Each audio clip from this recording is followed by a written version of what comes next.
Hello, मेरा नाम है विकास राजोरा। मेरा सब्जेक्ट है बायोलॉजी और आज इस वीडियो में 12th क्लास के 4th चैप्टर के हम दो टॉपिक डिस्कस करेंगे। पहला होगा MTP, medically termination of pregnancy, और दूसरा सेक्सुअली ट्रांसमिटेड डिजीज। एक एक करके बारे में बात करेंगे। क्या होता है एमटीपी? एमटीपी के बारे में बात करते हैं। पहले एमटीपी जो होता है ये वो होता है जिसमें जानबूझकर यानी कि वॉलेंट्री एबॉर्शन किया जाता है। क्यों किया जाता है, कितना किया जाता है, वो सब देखते हैं। तो अगर हम पूरे वर्ल्ड की बात करें तो पूरे वर्ल्ड में हर साल 40 to 50 मिलियन एमटीपी होते हैं, जो टोटल वर्ल्ड की प्रेगनेंसी का 1/5 है। नेक्स्ट, इस एमटीपी में क्या होता है और क्या पर्पस है? एमटीपी में होता ये है कि इसमें जानबूझकर एबॉर्शन किया जाता है, क्योंकि इसमें गवर्नमेंट ने कुछ पैरामीटर्स रखे हैं। गवर्नमेंट इसलिए क्योंकि अगर मैं इंडिया की बात करूं तो 1971 से पहले एमटीपी इंडिया में इलीगल था और उसके बाद इंडिया में 1971 के बाद इसे लीगल कर दिया गया। इलीगल क्यों था? इलीगल इसलिए था क्योंकि एमटीपी जो है इसमें लोग एबॉर्ट कर देते थे अपने बच्चे को, स्पेशली उस केस में जब ये पता लगता था कि वो फीमेल है। मीन कि female foeticide due to female means कि अगर पता चल जाए कि वो लड़की है। और वो कैसे पता लगता है? हमने बताया था एक एमनियोसेंटेसिस एक टेक्निक थी। तो एमनियोसेंटेसिस से क्रोमोसोमल डिसऑर्डर, जो मेन एम था उसका, वो क्रोमोसोमल डिसऑर्डर पता करना था। लेकिन उससे क्योंकि क्रोमोसोम का पैटर्न भी पता लग जाता है तो सेक्स भी डिटरमाइन हो जाता है। तो सेक्स डिटरमाइन करते थे, होता था। और जिन लोगों को वो बेबी गर्ल नहीं चाहिए होती थी वो क्या करते थे? एमटीपी करा देते थे। लेकिन 1971 के बाद इसको लीगल किया गया, लेकिन लीगल करने के पीछे कुछ कंडीशंस लगाई गई। और वो कंडीशन क्या थी? वो कंडीशन गवर्नमेंट की ये थी, या ये कह सकते हैं कि एमटीपी को लीगल करने के पीछे क्या पर्पस थे, ये क्या क्राइटेरिया किए गए। एक, unwanted pregnancy due to failure of contraceptive methods. अगर कॉन्ट्रासेप्शन मेथड यूज किया है लेकिन वो फेल हो गया है तो उस कंडीशन में एमटीपी लीगल थी। रेप केसेस में भी इसको लीगल किया गया। तो ये कुछ रीजन थे जिसकी वजह से एमटीपी को लीगल कर दिया गया। अब किस स्टेज में एमटीपी पॉसिबल है? एमटीपी प्रेगनेंसी हमने पढ़ा है, उसमें हमने फर्स्ट ट्राइमेस्टर पढ़ा था। फर्स्ट ट्राइमेस्टर का मतलब है 12 वीक्स, 12 हफ्ते, लगभग 3 महीने। तो 3 महीने के अंदर अंदर एमटीपी सेफ है। उसके बाद अगर एमटीपी कराते हैं तो वो सेफ नहीं है मदर के लिए। लेकिन अभी एक नया रूल पास किया है, यानी कि इसमें अमेंडमेंट किया है कि 20 हफ्ते तक, 20 वीक्स तक अबॉर्ट यानी कि एमटीपी करा सकते हैं। लेकिन वो उस कंडीशन पर कि अगर मदर को कोई प्रॉब्लम ना हो तो। दूसरा पर्पस एक और जो मैं भूल गया बताना, और वो ये था कि अगर एमटीपी इस कंडीशन में भी लीगल है अगर ये पता लगे कि वो बच्चा एबनॉर्मल है या फिर उस बच्चे की वजह से डिलीवरी में मदर को कोई परेशानी होगी, तो उस कंडीशन में भी ये एमटीपी लीगल है। तो ये था हमारा topic MTP, medical termination of pregnancy. Next आता है हमारा एसटीडी, सेक्सुअल ट्रांसमिटेड डिजीज, नाम से पता लग रहा है जो सेक्सुअली ट्रांसमिटेड होती है डिजीज, जो बेसिकली सेक्सुअल पार्ट पर होती हैं उनको, या सॉरी जो सेक्सुअल इंटरकोर्स की वजह से जो होती हैं उनको बोलते हैं sexual transmitted disease. Venereal disease भी बोला जाता है और रिप्रोडक्टिव ट्रैक इन्फेक्शन भी बोला जाता है इनको। कौन कौन सी डिजीज हैं ये? कुछ डिजीज हैं, उनके कुछ पॉजिटिव एजेंट्स हैं। गोनेरिया बैक्टीरिया की वजह से, सिफिलिस बैक्टीरिया की वजह से होती है, जेनिटल हर्प्स वायरस, वर्ड्स बी वायरस की वजह से होती है, क्लेमाइडेसिस बैक्टीरिया, ट्राइकोमोनासिस ये फंगस की वजह से होती है, हेपेटाइटिस बी वायरस, और HIV सब जानते हैं वायरस। HIV खुद एक वायरस है और इसकी वजह से एक बीमारी होती है जिसको बोलते हैं एड्स, एक्वायर्ड इम्यूनोडेफिशिएंसी सिंड्रोम, ये वायरल डिजीज है। ये कुछ डिजीज के नाम हो गए। अब बात ये आती है कि इन डिजीज में कौन कौन सी क्यूरेबल है और कौन कौन सी क्यूरेबल नहीं है।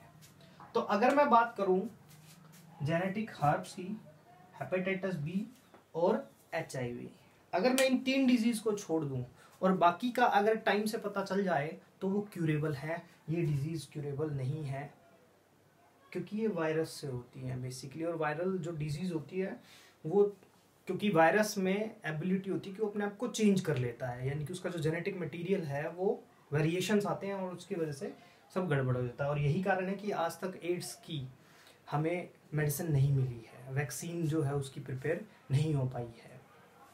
तो बाकी की जो डिजीज है अगर वो टाइम पर पता चल जाए तो उनका जो इलाज है वो पॉसिबल है।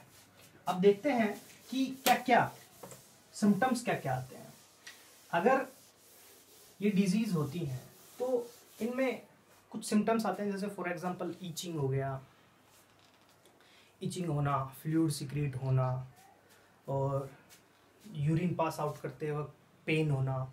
तो ये कुछ सिम्टम्स हैं जो इन डिजीज की वजह से जेनिटल एरिया में आते हैं, और अगर इनको टाइम से डिटेक्ट कर दिया जाए तो क्यूरेबल है ही, वरना ये बाद में फेटल हो सकती हैं, मतलब जानलेवा हो सकती हैं। तो अगर इनको टाइम पर क्योर ना किया जाए तो और क्या क्या प्रॉब्लम हो सकती है? तो वो प्रॉब्लम हो सकती है, एक पेल्विक इन्फ्लामेशन डिजीज, एक दूसरा एबॉर्शन, एबॉर्शन हो सकता है अपने आप, तीसरा एक्टोपी, एक्टोपिक, ये क्या होता है एक्टोपिक? एक्टोपिक प्रेगनेंसी बोलते हैं इसको। एक्टोपिक प्रेगनेंसी का मतलब होता है कि इम्प्लांटेशन हम जानते हैं कहाँ होता है, यूट्रस में, लेकिन एक्टोपिक प्रेगनेंसी में जो इम्प्लांटेशन है वो फैलोपियन ट्यूब में ही हो जाता है, और जैसे जैसे बेबी क्या करेगा, ग्रो करेगा, वो फैलोपियन ट्यूब, अब फैलोपियन ट्यूब इम्प्लांटेशन के लिए तो बनी नहीं है, तो क्या होगा, थोड़े टाइम बाद जब एक ऐसा टाइम आएगा जब बेबी की ग्रोथ ज़्यादा होगी तो वो फट जाएगी, तो उसको बोलते हैं एक्टोपिक प्रेगनेंसी। नेक्स्ट आता है हमारा उसके बाद कैंसर। इसकी वजह से जो डिजीज़ हैं उनकी वजह से कैंसर भी हो सकता है, यानी कि अदर जो सिम्टम्स हैं आगे चलकर वो कैंसर भी हो सकती है वो डिजीज़। नेक्स्ट और लास्ट, इनफर्टिलिटी। अगर इन डिजीज़ को टाइम पर क्योर ना किया जाए तो उसका नुकसान ये होगा कि वो मेल या फीमेल जो है वो इनफर्टाइल हो सकता है। अब बात ये करते हैं कि ये डिजीज़ फैलती कैसे हैं। तो नाम से पता लग रहा है STD, सेक्सुअली ट्रांसमिटेड डिजीज, मतलब ये सेक्स करने से फैलती है, मतलब इंटरकोर्स करने से, ये कोइटस करने से ये डिजीज फैलती है। इसके अलावा फैलने के और भी कुछ कारण हैं, जैसे फॉर एग्जांपल अगर मैं हेपेटाइटिस और HIV की बात करूं तो वो सिर्फ सेक्सुअल कांटेक्ट से नहीं बल्कि मदर से फीटस में, इन्फेक्टेड पर्सन का ब्लड अगर हेल्दी आदमी में ट्रांसफर कर दिया जाए, या जो इन्फेक्टेड निडल है उसको किसी हेल्दी आदमी पर यूज कर दिया जाए तो भी ये बीमारियां फैल जाती हैं। अब बात करते हैं कि इनसे बचा कैसे जाए, प्रिवेंशन क्या है। तो प्रिवेंशन, क्योंकि सेक्सुअल ट्रांसमिटेड डिजीज है, मोस्टली सेक्सुअल कांटेक्ट से फैलती है।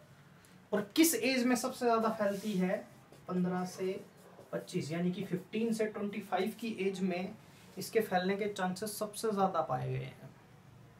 तो इसीलिए ये सेक्स एजुकेशन हमारी 12th क्लास में डाली गई है, जो मिथ्स को और ऐसी चीजों से जो टीनेजर्स है उनको अवेयर करती है। अब बचा कैसे जाए, यानी कि प्रिवेंशन क्या है। तो प्रिवेंशन सिंपल है,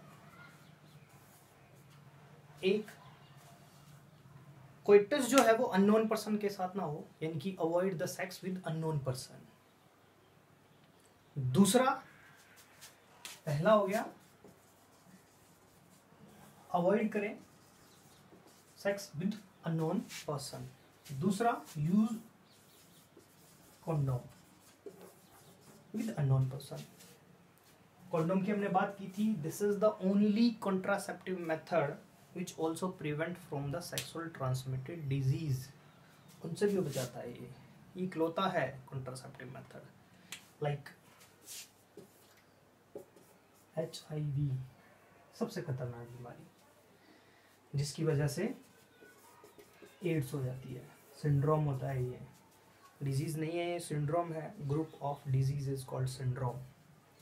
नेक्स्ट और लास्ट है, अगर आपको शक है, if you think that you are infected from a disease, तो कंसर्न करें एक डॉक्टर से और सही टाइम पर सही डॉक्टर से सही तरीके से इलाज करा के इस बीमारी से आप क्योर कर सकते हो अपने आप को। तो ये थे हमारे 2 topic, MTP and sexual transmitted disease. अगर इसमें क्वेश्चंस की बात करें तो क्वेश्चंस ये आते हैं इसमें कि जैसे for example right any 4 sexual transmitted disease and right there symptoms. STD से ये आ जाएगा। या फिर कभी भी STDs के नाम से बहुत कम आता है, ये हमेशा ये आता है venereal disease. What are the venereal disease and example explain with example. इस तरीके के क्वेश्चन आते हैं। MTP में जो सबसे ज्यादा इंपॉर्टेंट क्वेश्चन है वो ये है कि ये किस स्टेज में, MTP किस स्टेज में सेफ है। दैट मीन फर्स्ट ट्राइमेस्टर तक ये सेफ है। और सेफ भी कब है? जब एक क्वालिफाइड डॉक्टर से इसको कराया जाए, क्योंकि फीमेल फिटिसाइड की वजह से लोग MTP जो है अनक्वालिफाइड या जिनका एक्सपीरियंस नहीं होता उन डॉक्टर से करा देते हैं और फिर उससे जान का खतरा होता है। ये कुछ क्वेश्चंस हैं। इसके अलावा MTP के क्या रूल्स हैं, मतलब किन कंडीशंस पर MTP जो है वो लीगल है। ये थे आपके कुछ क्वेश्चंस जो आपके इन 2 टॉपिक से आ सकते हैं, 2 या 1 नंबर में, इतने आते हैं इसमें। Thank you.